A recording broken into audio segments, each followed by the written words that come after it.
Welcome to Mash the Gas Podcast. Mash the Gas Podcast. Your weekly breakdown of every NASCAR Cup Series race. Here are your hosts, Kevin Batstone and Jeff Davis.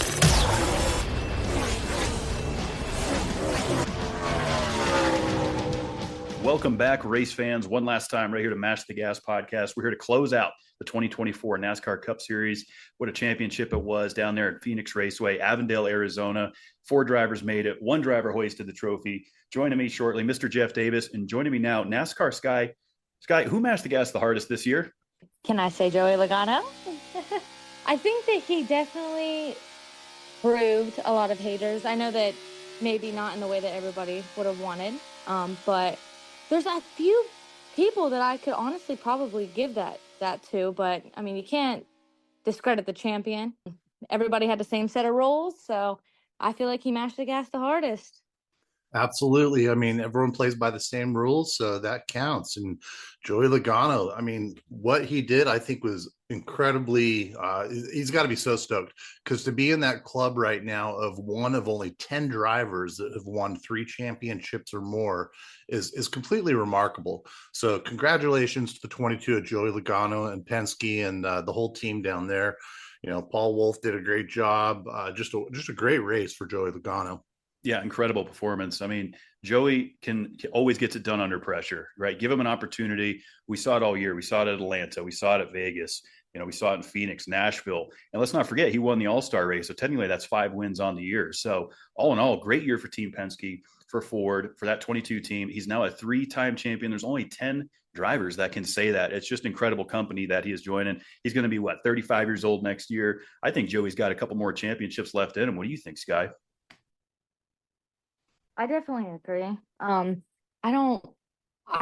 think probably at least 2 more. I won't say something crazy like 7, but I'm definitely interested to see, I know we'll get into it a little bit later, if there will be a change to the playoffs and kind of how NASCAR will crown the champion, and see how, Joey can navigate that. But I have a lot of faith in him and Team Penske that even if there is a change, that they're still going to be contenders. I mean, they'll always be contenders. They're built pretty much on championships. So definitely interested to see.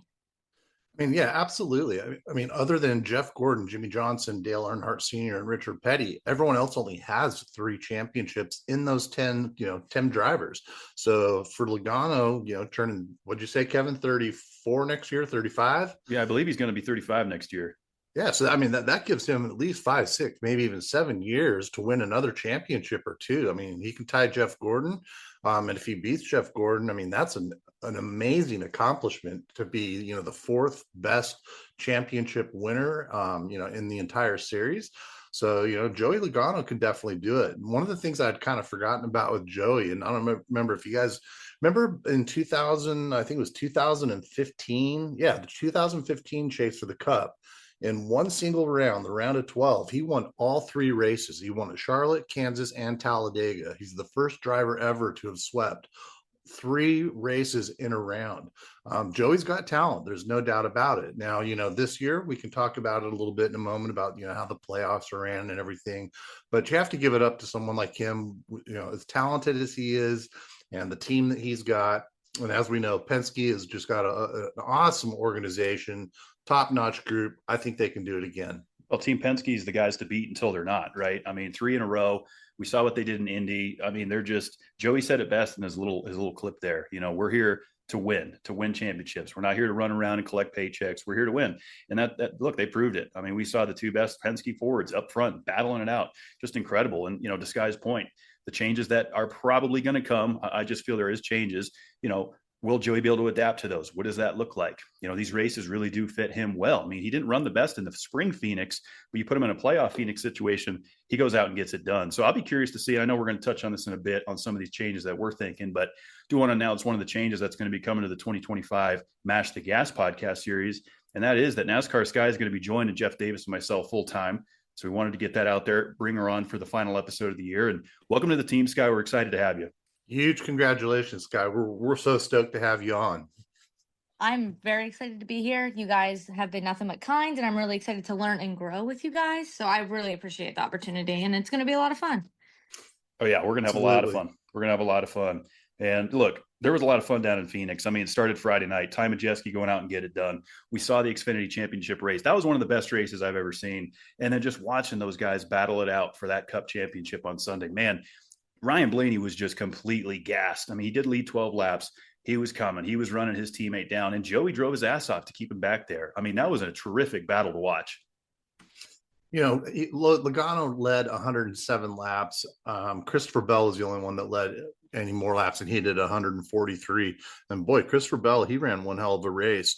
But Joey Logano, those last 10 laps, Ryan Blaney was doing everything he could, to get past him. He was trying different lines. And I was listening to a little bit of Joey's spotter, and Joey was even saying, he's like, my spotter, he's sitting here telling me, he's telling me, make sure we keep him in dirty air. Let's cut off his line. And even though they're teammates, there's no teammates when it comes to the championship. And they raced each other super clean. But, again, the 22 had what it took. Yeah, it definitely is really awesome for the captain to have, a 1-2 finish there for the championship. Joey is really hard to pass. I mean, he notoriously has been very hard to pass. People don't like to have to pass him. So it's very awesome to see Ryan Blaney and him both show respect to each other, not try to clear each other out. I'm not sure that if it wasn't the 22, if Ryan would have been as clean, because I could tell that Blaney, he really, really wanted it. When he got out of the car, I mean, he was visibly exhausted. And I could tell that he really wanted it. And it was tough because I think that I was happy with either. I was just hoping that they would just be calm. But Blaney was definitely coming at the end. Yeah, I think if he had a little bit more time, he probably could have gotten there. It's hard to say, right? Because Blaney used up his stuff there at the end. He was battling the 5 of Kyle Larson there for a minute. And obviously Larson was trying to hold, I don't want to say he was doing what we saw at Martinsville and defending, a manufacturer situation, but Kyle was racing hard. Kyle said he was racing 100% because look, William Byron was still in the hunt for this thing. The 24 really, he did lead 19 laps, but he just never, when it counted there in the final stage, he just didn't show that strength that he needed. And he touched on that in post race. He said, look, we're close. Our short track package is getting just a little bit better. We'll see what we have next year. But I think, all in all, Jeff, a great season for Hendrick Motorsports for their 40th. They had a lot of milestones this year for sure. And those guys have nothing to hang their heads about. Yeah, absolutely. I mean, William Byron, he came in P3, so congratulations on that. Of course, it's never fun coming in P2 or P3 when it comes to the championship, as we know. But William Byron got a lot of experience out of this, and I think the 24 car is going to do really good moving forward next year. It's got a great team. Kyle Larson coming in P4 really surprised me that he did not make the playoffs, but I don't think you can really knock any of the drivers in there, no matter what the format is right now for the playoffs. Every driver in there was a damn good driver. All 4 of them were. Christopher Bell, and that was unfortunately that he didn't get to go in, kind of controversial on that. But if you were to look back at, like, let's say how the Winston Cup point standings were, Christopher Bell actually would have been in first place, Kevin. I saw that, and it brought back a lot of memories of the Jeff Gordon days, because when we first went to the Chase format, if you will, it was Chase for the Cup back then. Jeff Gordon would have been a 6-time champion. So look, I mean, playoff formats change. We've seen the NFL add games. We've seen hockey tweak some things. The sport's evolving, and we are going to see some changes for sure. It's just a different sport now. You could see the Kansas City Chiefs go 16-0 this year and lose in the first round. Is it likely? Probably not. But this is the format, and these guys have figured out how to dominate in this format. And so I guess as we turn the page and look to 25 and some of the things that could be different, and I'm not sure it's going to be, right, because they've already laid out the round of 16. We know the tracks, where they're going to lay. It's probably going to be a 2026 situation, which I also think will leave Phoenix Raceway. I think that next year will be the last time that the championship is at Phoenix Raceway. I could be wrong, but I think they might consider 1.5 miles. We've been kicking it around. Does it go back to Homestead, Miami? Is Las Vegas in play? Jeff, you and I talked about TMS last week, Texas Motor Speedway, probably not. But I mean, 1.5 miles for me. And Scott, I'd be curious to hear your position on this. Obviously a lot of tracks out there, for a championship, but I agree with what Dale Jr. said earlier. I mean, Phoenix has done above and beyond.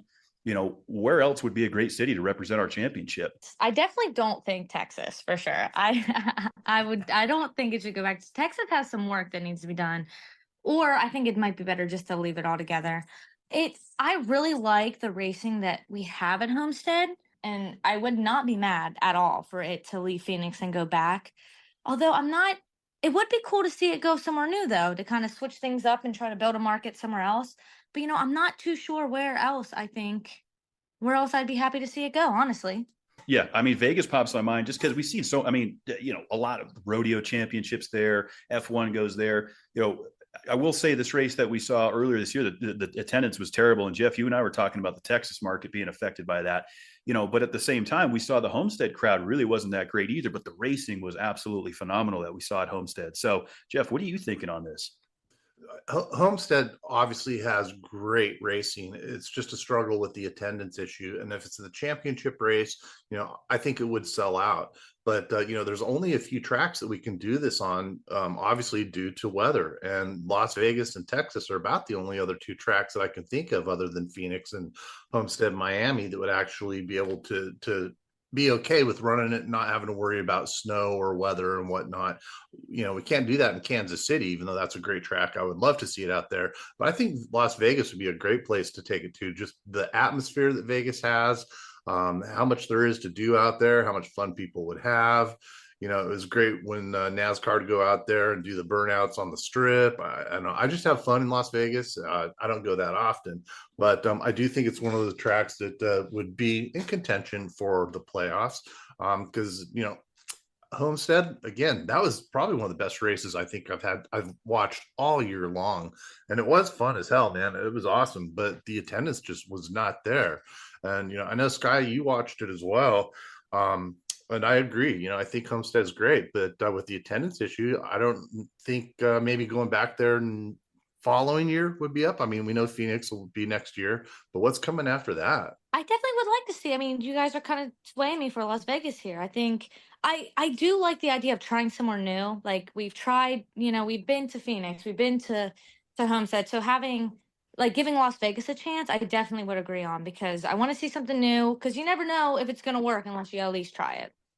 Yeah, I like that position. And I'm glad that neither one of us even suggested Talladega, Daytona, or Atlanta, only because, I've been very vocal. I'm not the biggest, super speedway racing fan. Now, with that said, we ended our season in Atlanta for many, many years, right? I mean, there was a lot of moments where Jeff Gordon won that championship. Again, old points format, but that was the old Atlanta, right? We have this new kind of, they call it a mile and a half, but Jeff, we know it isn't. 29-degree banking. It runs like a super speedway, pit road entry on the back straightaway. It could be in play though. It just depends. And I think a lot of these things are going to be on the table. I don't know how much they're going to, play into, the attendance, the market itself. Because when we first went down to Phoenix, Phoenix always had a pretty good crowd. They did decent. But when they announced the championship, Jeff, you and I were there for that inaugural championship event. The energy was incredible. And it did great things for that NASCAR market. And it built up that racetrack so much. It's just, there's a lot of options here on the table. The other thing about Phoenix is how much that they have put into that track and on the outside of the track. They put a lot of money into building up the championship. Like you're talking about, on the Dale download, he was talking about the barn. Remember the barn with the big bar in it? And after the championship, all the drivers go out and they hang out. You can hang out with the drivers. And I just think that Phoenix has done a damn good job of hosting it. So I'm glad they are getting it next year, but it will be cool to see it moving on to, something different.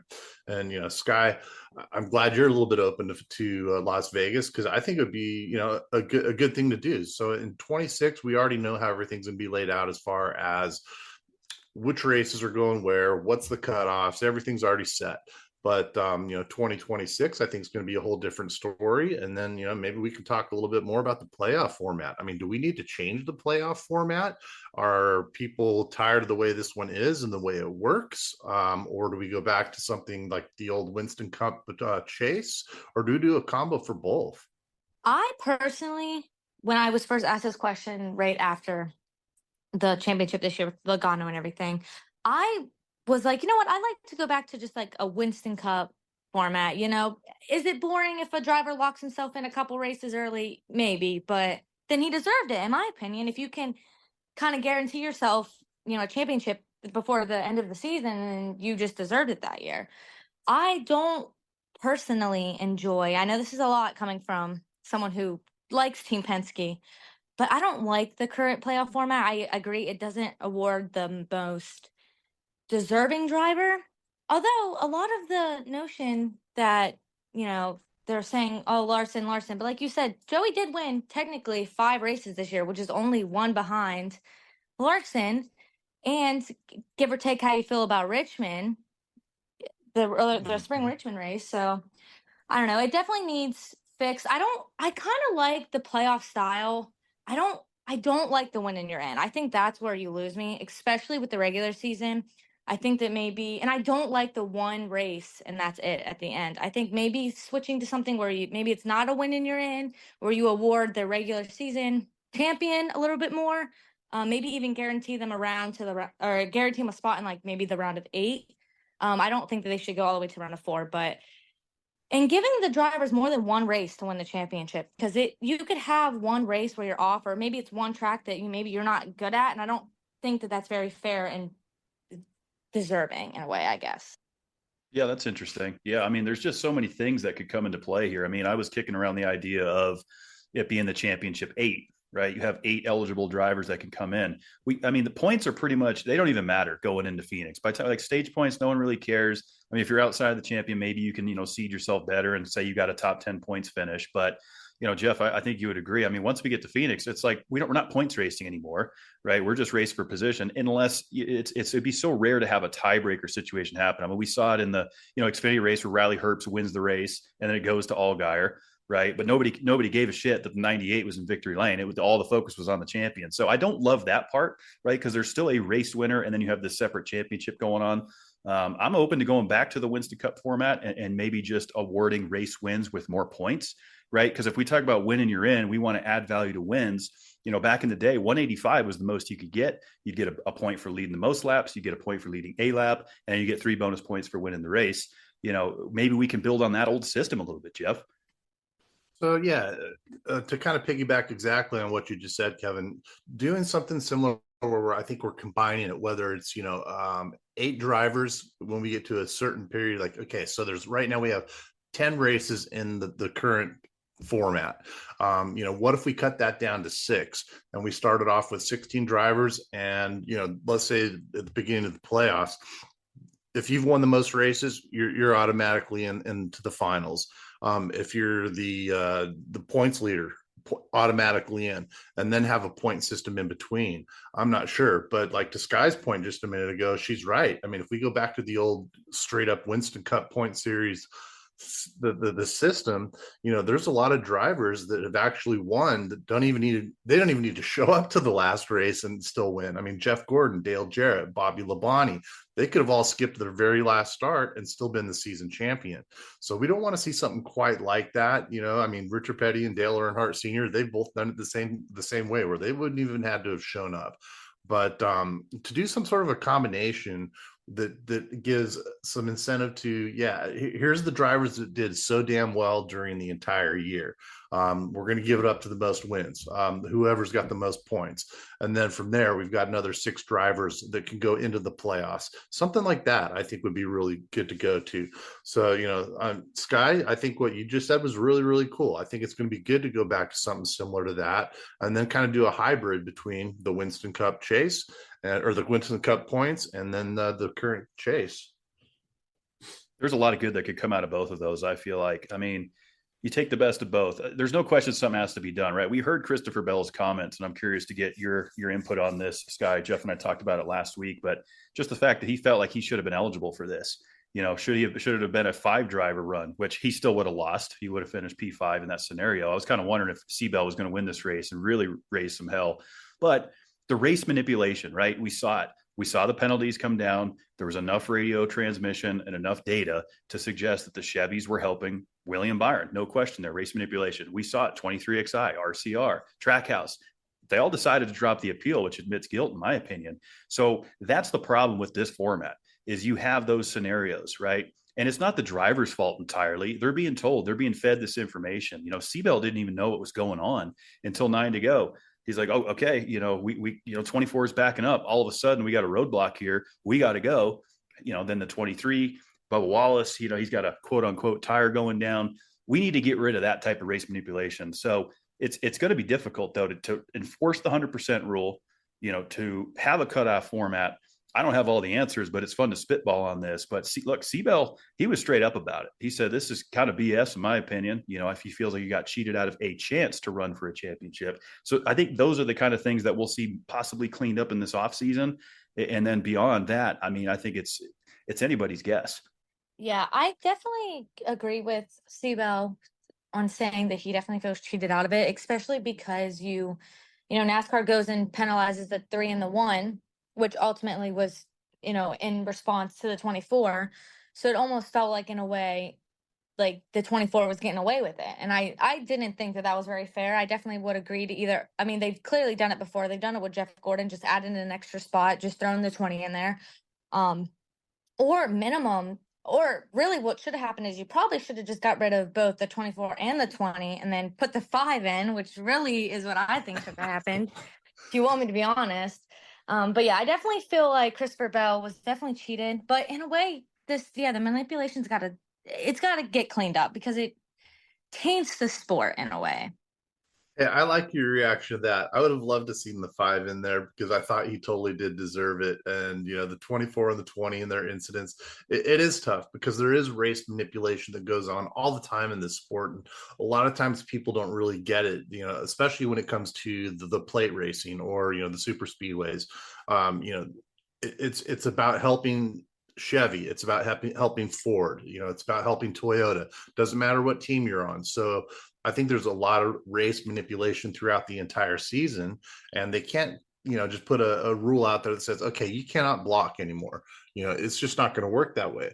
So it's a fine line on where do you cut it off as, okay, what's manipulation, what's not. At Martinsville, we have a really narrow track, and yeah, the 1 and the 3 car weren't really letting anybody by. Now the 23 of Bubba Wallace, I think my tire's going down, they got penalized as well. So there's a little manipulation on both sides. So yeah, maybe it would have been a good idea to have the 24 and the 20 unfortunately not make it and throw the number 5 of Kyle Larson in there because he'd won 6 races on the regular season. And if he wouldn't have missed the Coca-Cola 600 and not been able to run at all, he would have been the regular point season's leader as well. A lot of what if scenarios there for sure. I mean, and for me, I just still question this 100% rule and how do you enforce it, right? Because, for example, and we've seen this for many years in the past, the lap cars, right? The lap guys just get out of the way. Corey LaJoie, he's like, I'm just going to drive on the apron and let the leaders battle for a championship. Is that, race manipulation? Is that not running 100%? Because we've seen guys like Ross Chastain, the guys in the field have said one of the toughest guys to pass. And if you're the leader and you're trying to put Ross a lap down, he's going to race the hell out of you. Ross isn't going to just pull over. But then we see in these scenarios, guys just getting out of the way, let the leaders go battle it. Is that 100%? That's really tough. If there's any race manipulation during Phoenix, I think it was the pace car when he clipped the number 9 of Chase Elliott trying to get down on pit road. What the hell was that? That was the craziest thing I've seen. I mean, I've seen a lot of wild things in this sport. I've been covering it for over 30 years, and I've never, ever seen the pace car do that. And I mean, he just completely left hand hooked it as late as possible, takes out the sand barrels. I mean, it looked very similar to Homestead when Kyle Larson did it, Sky. That was just incredible.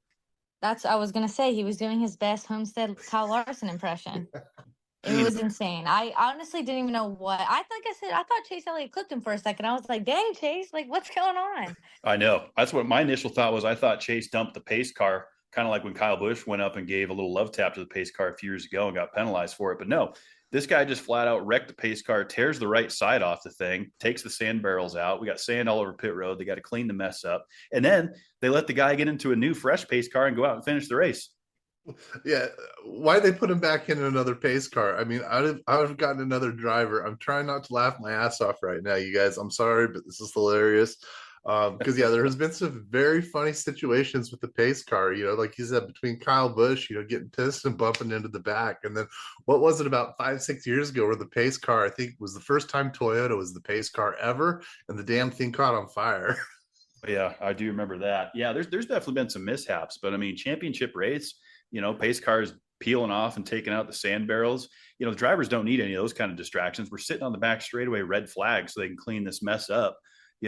He should have just put the lights back on. We're going to run one more lap and rack him again, coming back to green. We've seen him wave off the yellow many times. So, how much of it was the driver of the pace car's fault? And how much was someone in his ear like, because it looked to me like he thought that he was coming to get the one to go. He didn't realize we were going green that lap.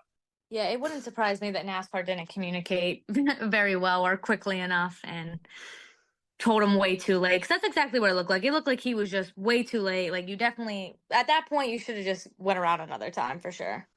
Exactly. Put the lights back on, run another lap around the track, so you don't cause any incidences. Because I'm really glad, because he did clip Chase Elliott slightly on the end of the nose there, and luckily these cars are a lot tougher than they used to be. So I'm glad it didn't really cause any damage. It didn't manipulate the race or anything, but it was just funny as hell. Definitely not a storyline I saw coming out of Phoenix this weekend was the pace car wrecking himself into the sand barrels, pulling a Larson at Homestead. But again, just getting in the drivers' heads a little bit as they're trying to focus on this championship. Now we're sitting on the back straightaway while they clean up sand. The whole situation was just completely bizarre. But the rest of the race was fantastic. It really was. Good battles. We didn't really see too many hiccups on pit road. I thought it was pretty clean all around. I know there was an issue there. Sky, I believe it was it the jack man for the 22 or the fuel man? He ended up getting sick. I think he got sick on pit road and they had to swap him out. And that kind of upset Joey a bit. He's like, are we going to be good to go here? Right. I mean, you got to be able to trust your guys in these scenarios. And they still cranked out 10-second or less pit stops. Yeah, I think that it was the Jackman, and they did end up pulling the Jackman from the 2 car. And then they also pulled the Jackman from the 21 car to the 2 car. So it just really does show how well oiled Penske is, and for the Jackman of the 2 to come to the 22 and not miss a beat and keep everything flowing on pit road. I mean, people really discredit Penske for a lot of things, but I don't think they just realize how well oiled of a machine that they are, honestly. Yeah, they are a great organization, and we know these pit crews. These guys they're professional athletes. Just because they're not in a race car, a lot of them come from different sports. We see a lot of these guys come from college football or even professional football, and they got an injury and couldn't compete at NFL level, but then they'll jump into something like being able to change a tire, be the gas man. But yeah, Penske is a very well oiled machine, and I love it. And one of the funny things I did find, besides the pace car issue, I don't know if you guys caught it before the race happened when they were talking about the 4 drivers that were in the championship, and they were talking about the 45 of Tyler Reddick, and his mom and the son was sitting there writing a little letter to dad, and they were kind of reading it out loud on the broadcast, but they didn't mention this last part. I took a picture of it because I laughed my ass off, where it says, "Daddy, you are fast and loud. I think you should win the championship by wrecking all the other cars and winning." They cut that part out when they were talking about it on air, but it did make me laugh. Yeah, old Bo Reddick there. Yeah, I did catch that. It was pretty funny. That was. Yeah, it was. And it just, again, it kind of highlights how much of a family sport this is. Everyone's sitting there with their kids and hanging out before the race and getting the family involved. It's always a good atmosphere. And Michael Jordan, he was cracking up when they cut the camera to him when the pace car smacked the barrels. Michael Jordan was just dying laughing. Or how about Joey at the very end of the race? Like you said, such a family sport. Joey gets out of the car, he does a celebration, he's pumping his fists, and then grabs both of his sons, puts them in the car. But his daughter didn't want anything to do with it. She didn't want to take a victory lap with dad. She was just like shaking her head. Nope, I'm going to stay in mom's arms. So Brittany was there hanging out with her, but it was really cool to see, drivers these days, because I haven't seen this in the past a lot, where drivers will actually get their child and put them in the car and do a lap with them on a victory lap. I thought it was really cool. And it was really cool to see Joey Logano with both of his sons in the car, Sky. No, it really is. And they are such a very close-knit family. I mean, he does a lot with his sons. I mean, they are constantly racing. His oldest, Hudson, I mean, I always say he's going to be my next favorite driver, because as soon as Joey's still got a few years left in him, and I'm hoping by the time, I can just flip to Hudson Logano and I can just keep up with the Logano family. And maybe he'll carry the 22 as well, right? I mean, that would be the hope, right? Would be amazing. I mean, we've seen a lot of nepotism in the sport with, Dale Earnhardt Jr., with Chase Elliott, the list goes on. I was hoping we'd get someone out of the Gordon family, Jeff. I mean, both you and I were huge Gordon fans. We saw Leo coming up. We saw Ella Sophia. I was just hoping we'd get, a Gordon member into racing, but it never happened. So who knows? We see Keelan Harvick. I mean, he's doing amazing things. We see Brexton Busch coming up. I mean, the next level of drivers that are coming up in this sport are some of the best that I've seen in the years I've covered it. When I first got into the sport, you had to be in your 30s and 40s to even consider to be hired for a Hendrick Motorsports organization or a Joe Gibbs, to race at this top level. And just the talent that's coming up now in these younger drivers is incredible. And we're saying goodbye to a lot of legends. And we, of course, got to give a nod to Martin Truex Jr. What an incredible career he had. Started on the pole here in Phoenix. Just a great guy, great driver. I loved all the ads that they ran with him. And Martin Truex Jr. is he's a class act. Yeah, he really is. I was kind of bummed out to see him finish in P17, but you could see it even in his face after the race. He was just, he was done. He's tired. He's like, I'm ready to go with my friends and family that I love, hang out with my people that I care about more instead of having to worry about racing every single week. And, I don't know if y'all caught the Happy Hour with Harvick podcast. He was talking a little bit about, Martin Truex kind of coming in and running a one-off here and there. And he's like, I hope he doesn't do it because, you look at Jimmy Johnson and where he's been running lately. But the difference is Jimmy Johnson right now is actually trying to run for sponsorship for his organization. Whereas Truex, he doesn't really have anything to do with racing if he didn't want to. So, maybe we'll see him in the Daytona 500, but I don't think we're going to see him in much of anything else. I don't know. What do you guys think? No, I agree. I mean, he already is committed to the Daytona 500 next year, so it'll be cool to see what he can do. But yeah, if the passion's not there anymore, then I definitely don't. I'd rather him just go out on this high and, this well-respected. Because a lot of people they always say they kind of are starting to lose respect for Jimmy, or they're kind of downplaying him just because of his lack of performance since coming back to NASCAR. And I hate to see that for him, and I definitely would hate to see that for Martin Truex as well. Yeah, much agreed for sure. I mean, we see Eric Amarola retired. He's running a couple Xfinity races, having some fun there. You don't want to just ride around in 38th. And unfortunately, that's what's happening to Jimmy. But I think Legacy Motor Club has some work to do on this offseason. Eric Jones didn't have a great season either. Those guys going from, a Chevy to Toyota alignment, I think is a difficult move. So there's going to be a lot of adjustments in this offseason. I mean, look, Stewart Haas Racing just laid off everybody. Everyone just lost their jobs there yesterday, with the exception of a few that are going to carry over into the Gene Haas side of it. So big reorganizations coming in this offseason. A lot of things are going to change, and we're going to get ready to kick this thing off at Bowman Gray. I mean, of all places, Jeff, we talked about, we didn't really love the Los Angeles Coliseum. I'm optimistic. I'm going to keep an open mind about Bowman Gray until it isn't. The history there, I have a better feeling about it than I do the Coliseum, but it's an exhibition race, right? It's a throwaway. Yeah, I'd agree with that 100%. It's an exhibition race. It'll be fun to watch, but do not put it in the points. Put it in the points. Sky, what are you most looking forward to in 2025 on the schedule? I mean, obviously we know Mexico's in there. We've seen New Hampshire added back to the playoffs. Is there anything that stands out to you for next season? I mean, definitely Mexico. I think it'll be really fun to see that. And same thing with Bowman Gray. I'd love to just try everything at least once. I like that NASCAR's at least trying to branch out, see what works, see what doesn't. They tried the Coliseum, wasn't exactly what they were hoping for. So I like it. I'm glad that they're switching some things up. I like a little variety, but as long as we get four wheels on the ground, turning left, I'm happy, honestly. Couldn't be better said. Well, let's wrap this thing up. I want to put you all on the spot right now. Who is going to be our 2025 NASCAR Cup Series champion? Kevin, man, that's a tough Ryan one. Blaney. You're going to go with Ryan Blaney? I was wearing my number 12 hat all week long because I was either hoping him or the 24 to won this one, but I'm going to go ahead and say right now, Kyle Larson. Those are good picks. Sky, you took that pick from me. I was going to go Blaney as well. We got to go three different ones here. You're taking Larson. Oof, you put me on the spot. I can't back Denny up again for another year. I'm going with the 24. William Byron's going to get it done in 2025. That's there you have it, folks. We have our picks for next year, and we're going to see what's going to happen at the beginning of next year. And I can't wait to get the momentum going with Mash the Gas and our brand new friend and co-host, NASCARSky. Welcome to the team, thank Sky. You guys. Yeah, welcome. I appreciate it. It's going to be so much fun. And I would just tell our listeners, very loyal, of course, everyone that's been with us, be sure to stay in touch on social media on this offseason. We're going to go through a little bit of a restructure, of course, bringing Sky on board. We got some great things coming. Click the show notes down below. Get in touch. I just want to wish everyone a fantastic holiday off season. Enjoy some time with your family. Eat some turkey. It's going to be great. And I can't wait to see you guys when we get to Bowman Gray. And until then, y'all, Mash the gas. I feel the engine scream. feel the sweat.